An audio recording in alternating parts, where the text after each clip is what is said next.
Hey guys, welcome back to my channel. तो अगर आप नैनीताल होके आए हैं तो आप मेरी एक्साइटमेंट को तो समझ सकते हैं। और अगर आप जाने की सोच रहे हैं तो ये वीडियो आपके लिए बहुत हेल्पफुल रहेगा। तो पूरी वीडियो में बने रहें और बताती हूँ मैं पूरा प्रोसेस। तो सबसे पहले मैं बस्ती से गई लखनऊ। लखनऊ 4 घंटे का सफ़र था। फिर वहाँ पे हमने कैब बुक किया और कैब बुक करने के बाद हम स्टेशन पे पहुँच गए। स्टेशन पे पहुँचने के बाद 1 घंटा वेट करने के बाद रात को 11:10:40 के आसपास हमारी ट्रेन आती है। फिर वहाँ से हम लोग निकलते हैं काठगोदाम के लिए। और काठगोदाम में मैं, मेरी लड़की और मेरी एक दोस्त है, वो हम तीनों लोग साथ में थे। और वहाँ से हम लोग लगभग सुबह में पहुँच गए थे वहाँ 8 बजे के आसपास। 8 साढ़े 8 बजे के आसपास काठगोदाम आपको वहाँ पे काठगोदाम पे छोड़ देती है।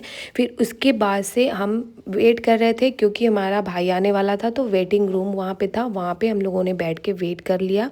इसके बाद से जब मेरा भाई आ गया फिर वहाँ से हम लोग निकलते हैं, टैक्सी बुक करते हैं। और टैक्सी आपको पड़ जाएगी लगभग 1200, 1500, 3000 बताते हैं। बट आपको वहाँ पे करना होता है बार्गेनिंग।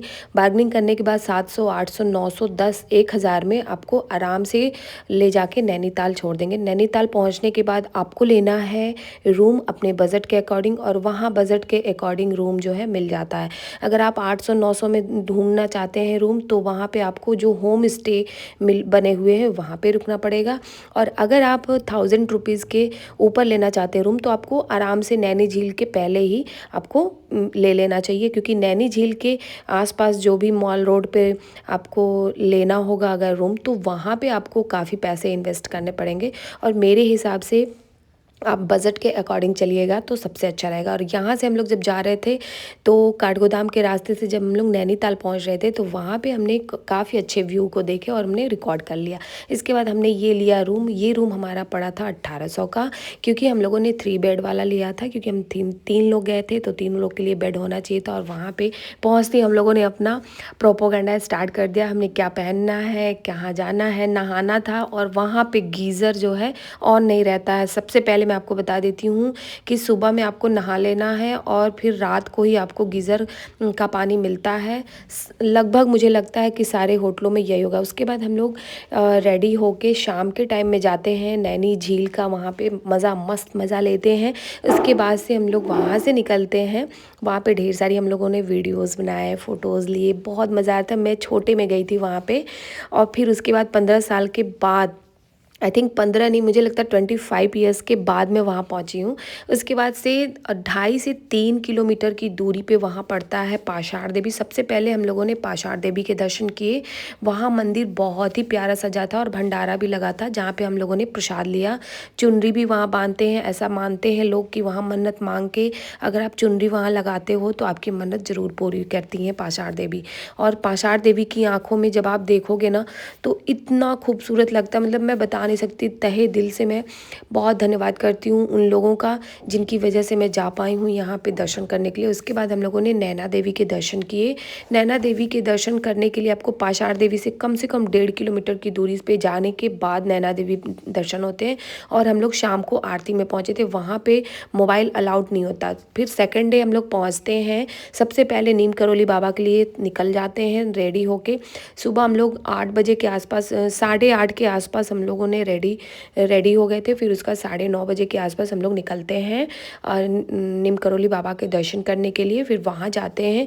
रास्ते में एक व्यू पॉइंट पड़ता है जो कि मैंने ये रिकॉर्ड किया हुआ है। उसके बाद से हम लोग वहाँ से पहुँच जाते हैं।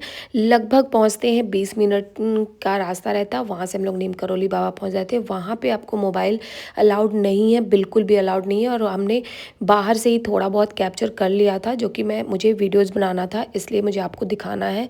तो वहाँ से और बाहर साइड से आप आराम से वीडियो बना सकते हैं। आपने कभी भी नीम करोली बाबा का देखा होगा कि दूर से ही वीडियोज़ में आता है, पास से नहीं, इसलिए आप मोबाइल अंदर रख लेंगे। फिर नीम करोली बाबा के दर्शन करने के बाद बहुत आराम से वहाँ पे दर्शन हो जाता है। और इतना अच्छा वहाँ पे, मतलब बहुत अच्छा फील होता है। फिर उसके बाद हम लोग निकलते हैं गोलू देवता के मंदिर। और गोलू देवता का जो मंदिर है ना, वहाँ पे उन्होंने न्याय किया था और वो न्याय के देवता कहलाते हैं। तो वहाँ का एक जो है घंटी चढ़ता है वहाँ पे और अर्जी लगाई जाती है। तो सबसे पहले हम लोगों ने लिया पर्ची और पर्ची पे हमने अपनी अर्जी लगा दी घंटी में बांध के। और जब मैं गोलू देवता के दर्शन करने के बाद वो घंटी वहाँ पे बांध के निकल गए थे। फिर वहाँ से हम लोग पहुँचे हैं हनुमानगढ़ी, और हनुमानगढ़ी में इतनी बड़ी प्रतिमा थी हनुमान जी की ना कि मतलब मिट्टू को तो मज़ा आ गया था। वो इतना इन्जॉय कि वहाँ पे उसने खुद खुद से ढेर सारे फ़ोटोग्राफ्स वगैरह लिए। फिर वहाँ से हम लोग निकलते हैं और फिर एक पहुँच जाते हैं रेस्टोरेंट में। वहाँ पे हम लोगों ने अच्छा अच्छा खाना खाया।